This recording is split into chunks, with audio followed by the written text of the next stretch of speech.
প্রিয় ভিউয়ার্স, আজকের ভিডিওতে জেনে নেব চমৎকার একটি ভুতুড়ে কয়েন সম্পর্কে। ভিডিওতে দেখতে পাচ্ছেন কয়েনটি পুরাতন এবং ভুতুড়ে টাইপের। কয়েনটি অনেকদিন মাটির নিচে চাপা পড়ে থাকার কারণে উপরে একটি পুরাতন আবরণ তৈরি হয়েছে।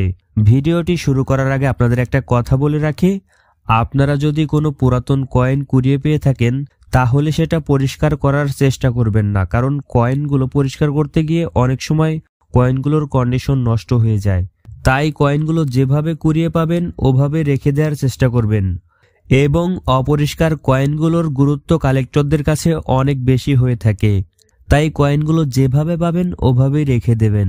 আরেকটি কথা, আপনাদের সম্পূর্ণ ভিডিওটি দেখার অনুরোধ রইল। স্কিপ করে বা টেনে দেখলে আপনারা কয়েনটি সম্পর্কে ভালোভাবে বুঝতে পারবেন না।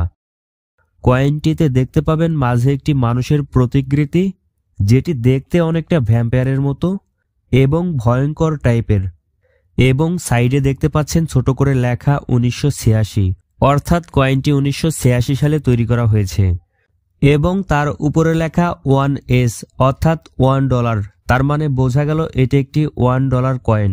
এবং কয়েনটির অপর পাশে ঘোরালেই দেখা যাচ্ছে দারুণ একটি চিত্রকর্ম, এটিও কিন্তু ভয়ঙ্কর টাইপের। এখানে দেখা যাচ্ছে একটি ঈগল একটি সাপকে ঠোঁট দিয়ে কামড় দিয়ে পা দিয়ে চেপে ধরে রেখেছে।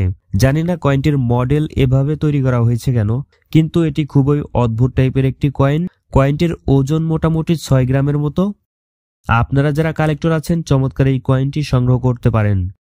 তো কয়েনটি সম্পর্কে কেউ জানলে অবশ্যই কমেন্ট করে জানাবেন এবং এটি কোন দেশের কয়েন সেটাও জানাবেন।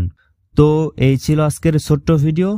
পুরাতন কয়েন সম্পর্কে জানতে, সেগুলোর সঠিক মূল্য জানতে আমাদের চ্যানেলটিকে সাবস্ক্রাইব করে আমাদের সাথেই থাকুন। সম্পূর্ণ ভিডিওতে আমাদের সাথে থাকার জন্য জানাই অসংখ্য ধন্যবাদ।